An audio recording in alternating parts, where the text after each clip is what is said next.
Okay, time to talk about strings. So we use strings a lot in programming. We take them apart, we put them together, we create new ones, we delete old ones, just lots of things. And I'll introduce you to some of the basic concepts when it comes to using strings. So as you see, we've already run this statement. We have a message, welcome to Python 101 strings. Then we've run the print message and you see the output down in the console. So one of the things we can do is print a message multiple times. And you could do that by concatenating the message. So just by typing a plus sign and then the message again. So if we run that, we'll get the string, just the two strings put together with no space in between them. So that's one way of doing that. You can achieve exactly the same thing by multiplying the string, which seems a bit weird. But if we multiply that by 2, we'll get exactly the same result. So no difference, the strings are just put together.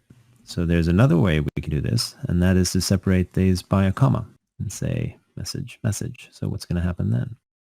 Now you see a space has been inserted after the strings. So the comma does that. And this is actually a statement you can use inside print, and I think you use it in input as well, but I'm not sure if you can put together strings in a variable by doing this, but at least now you know 3 different ways of multiplying strings. So there we go. So another thing we might want to do is change the casing of the string. So there's some different ways we can do that. We can say upper,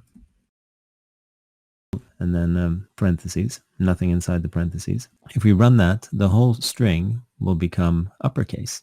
And you might guess that we can do the same thing by saying lower, like that. And that is going to give us the whole string in lowercase. But we can do more. We can say capitalize.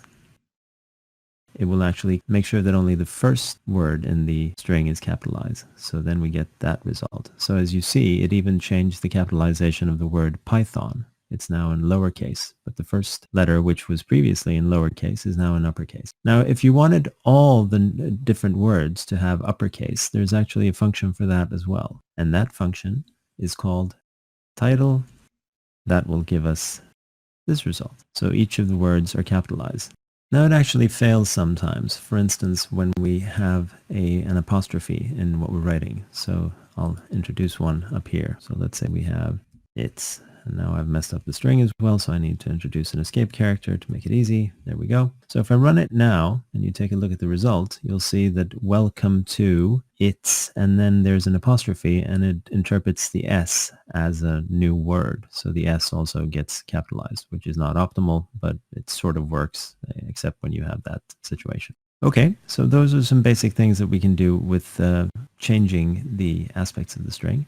So let's remove those. And let's try some other stuff. Let's find out some information about the string. So for instance, let's say we want to find out how long the string is. And we'll also get rid of this. It's just going to be annoying. There we go. So print message, and what I want now is to find out the length of the message. There's a command called len, which is short for length, which will give us the length of the string. Let's run that. It's 30 characters long. Great. So another thing we can find out is we can count the number of instances of a certain word or a letter. And we do that by the command count. And that looks like this. So let's say message.count. And what do we want to count? We want to count the instances of Python. We'll run that. How many instances are there? There are 0. And that's because it's case sensitive. So it's now only looking for lowercase Python. So if we change it to uppercase, it will find 1 instance. Now, of course, we could search for something else. We could search for just the letter O and see how many we find. There are 3 O's in Python 101, or in the whole string. Great. So that's how you measure the length of a string, and then how you count how many instances of something you have in the string. But we can do more stuff. We're going to go into something called slicing strings. Slicing. So slicing strings is getting parts of a string and returning them. So let me give you an example. So the way strings in Python are numbered is in the following way.